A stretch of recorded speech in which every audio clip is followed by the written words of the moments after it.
Bonjour, alors aujourd'hui on va retrouver un résultat classique sur les polynômes. Soit P appartenant à C de X, un polynôme à coefficient complexe, et on dit que P est non constant.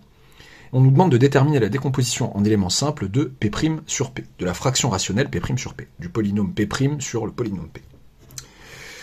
Ok, bon, résultat vraiment classique. Mon but, ça va être de décortiquer un peu la démarche. Je vais commencer par vous dire de vous laisser une dizaine de minutes de réflexion et de recherche avant de regarder la correction. Et avant d'attaquer la correction, une indication qui est assez lourde, on va dire, où je vais détailler peut-être un peu plus que ce que certains ne feraient. Je vais justifier des choses que, selon votre niveau et votre filière, vous n'avez pas forcément besoin de justifier. Mais pour les gens qui découvrent ce résultat, qui n'ont pas l'habitude de ces manipulations, ça peut être une bonne chose. Déjà, première mini-indication, la consigne pourrait paraître vague, déterminer la décomposition d'éléments simples de P' sur P, mais tu nous as donné ni P ni P'. Donc comment je peux avoir P' si je n'ai pas P? Oui, sous-entendu, la décomposition d'éléments simples de P' sur P en fonction d'éléments de P, comme par exemple les racines de P et leur multiplicité. Voilà. Déjà pour commencer, je peux dire que P étant un polynôme, à coefficient complexe non constant, le théorème d'Allen-Bergos, qui m'assure que polynôme de C de X non constant admet au moins une racine, le théorème de d'Allen-Bergos, en conséquence, une conséquence du théorème d'Allen-Bergos nous permet d'affirmer que P est scindé. Bon, je fais un peu du zèle en citant d'Allen-Bergos ici, que P est scindé. Donc, soit alpha 1, alpha 2 jusqu'à alpha R, pour dire R comme racine, c'est racine distinctes.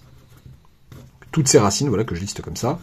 Donc au nombre de R, un certain nombre R appartenant à une étoile, et bêta 1, bêta 2 jusqu'à bêta R, leur multiplicité respective. Leur multiplicité, hop là, respective, ok. Ok, donc, je vais rajouter aussi, j'oublierai pas, j'ai failli l'oublier, là j'avoue, soit A appartenant à C étoile, le coefficient dominant de P. P n'est pas le polynôme nul, P est un polynôme non constant. Je sais que P s'écrit A, facteur du produit pour K allant de 1 jusqu'à R, des X moins alpha K, puissance bêta K. Voilà, déjà. Et ce que je veux, c'est la décomposition d'éléments simples de P' sur P. Bon, j'ai envie de pouvoir écrire P' sur P de manière simple, entre guillemets, voilà, sans mauvais jeu de mots. Pas de jeu de mots. Donc, ça serait cool que j'arrive à dériver P'. Et à cet effet, je vais détailler un truc qu'on détaille pas forcément dans ce genre de situation. Je vais détailler, parce que P, qu'est-ce que c'est? P, je l'ai sous forme d'un produit de polynôme. Et j'aimerais savoir dériver un produit de R polynôme. Dériver une fois un produit de R polynôme. Ouais, comment je fais ça? Bon. Si je fais l'amalgame permis avec les fonctions polynomiales, bon, si je travaille de R dans R, ou de C dans C, ou corps infini, je vais faire l'amalgame entre polynômes et fonctions polynomiales. Ce que je veux faire là, c'est voir la mécanique un peu qui se passe. Bon, ceux qui la connaissent, patience. Je sais que F1 et F2, quand F1 et F2 sont deux fonctions dérivables sur R, ou sur I, F1 F2 le tout prime, c'est F1 prime F2 plus, j'aurais pu dire FG comme tout le monde, F1 F2'. Ensuite, F1 F2 F3 le tout prime. Bon, si c'est la première fois que je le fais, je me pose la question, je dis, mais attendez, mais c'est F1 F2 fois F3 le tout prime. Donc c'est au sens du produit, le F1 F2. Donc ça fait F1 F2 prime F3 plus F1, pardon, je fais n'importe quoi, plus F1 F2, je veux dire F3 prime. Je sais pas pourquoi il y a une parenthèse ici. F2 F3 prime. C'est donc égal, toujours des cases jamais assez grandes, F1 F2 le tout prime, c'est F1 prime F2 plus F1 F2 prime le tout facteur de F3 plus F1 F2 F3 prime.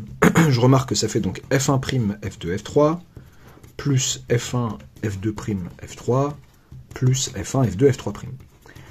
C'est une somme de plusieurs produits, et à chacun des produits, il y en a un qui se prend la dérivation, et les autres sont tranquilles. Voilà. Ok, donc, montrons par récurrence, voilà.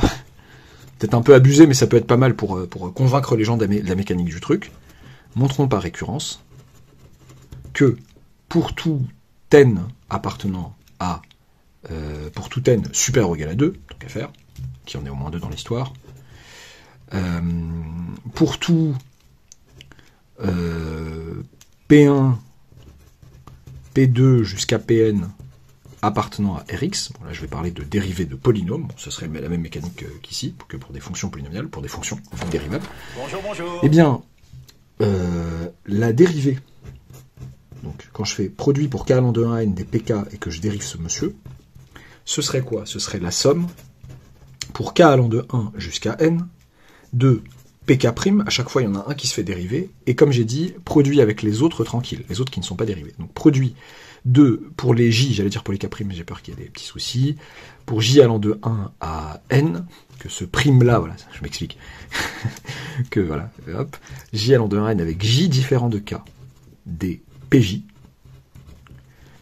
voilà, je sais pas pourquoi ma phrase commençait comme ça, en tout cas, que la dérivée de ce monsieur, c'est ce monsieur. Ok. Donc, initialisation, pour n égale 2. Eh bien, le produit, bon j'abuse vraiment, mais produit pour k allant de 1 à 2, le but c'est une colle début du chapitre dérivé, voilà, pour être clair avec vous, voilà. Dérivé d'un produit, voilà, ils vont avoir des dérivés de produits. Produit pour k allant de 1 à 2 des... il y a Leibniz aussi qui arrivera, mais bon, pas ici. Produit pour k allant de 1 à 2 des pk, le tout prime, nous savons d'une part, par résultat classique sur la dérivation la dérivée d'un produit, que c'est P1' P2 plus P2 plus P1 P2', et la somme pour k allant de 1 jusqu'à 2, le plaisir aussi de travailler sur les produits et les sommes, des pk, le tout prime, produit pour j allant de 1 à n, j différent de k, de 2 du coup, c'est pas n, jusqu'à 2 des pj, ça me fait, donc il y a deux termes dans cette somme, donc il y a P1' fois le produit des autres qui ne sont pas P1, c'est P2, tout simplement, plus P2' fois P1. Voilà, tout va bien. La propriété au rang initial est vraie, au rang 2 est vraie. Et hérédité, supposons que pour un certain n appartenant à n supérieur ou égal à 2, la propriété soit vraie. Alors là, j'ai la flemme de lui donner un nom. La propriété, elle est là. Alors faites bien attention, hop là. Ça, c'est ce que je vais appeler la propriété Q, pas un polynôme, Q de n. La propriété Q de n me dit que pour tout P1, P2 jusqu'à Pn des polynômes à coefficient, je sais pas pourquoi j'ai mis R2x, c'est 2x, tant qu'à faire. Le produit de ces messieurs, c'est ça. Okay. Supposons que pour un certain n supérieur ou égal à 2, Q de n vrai, montrons que Q de n plus 1 est vrai. Donc, pour montrer que Q de n plus 1 est vrai, il me faut que je prenne n plus 1 polynôme quelconque, P1, P2 jusqu'à Pn plus 1, appartenant à C2x. Et la question que je me pose, c'est la dérivée du produit de 1 à n plus 1 des pk. Ok, ce n'est autre que... Enfin, le produit qui est là, c'est le produit des pk de 1 jusqu'à n fois Pn plus 1. Et je fais la dérivée de ce produit, donc de deux polynômes. Je me retrouve donc avec ma formule classique du UV, le tout prime. Donc ça me fait la dérivée du produit qui est là, fois Pn plus 1, plus le produit qui est là, fois la dérivée de Pn plus 1. Pn plus 1 prime. Ok. Très bien, et alors? Bon, par hypothèse de récurrence. Donc, par HR, je me retrouve avec le finalement, je sais plus parler, finalement, ça, enfin, la dérivée du produit des pk pour k allant de 1 à n plus 1, qui est égal en fait. Alors, donc je me retrouve avec, ici, ça serait la somme pour k allant de 1 jusqu'à n des pk', pk le tout prime, produit pour j allant de 1 à n, j différent de k, des pj, ça c'est lui que j'ai remplacé, fois Pn plus 1, tout ça, plus le produit des pk, pour k allant de 1 à n,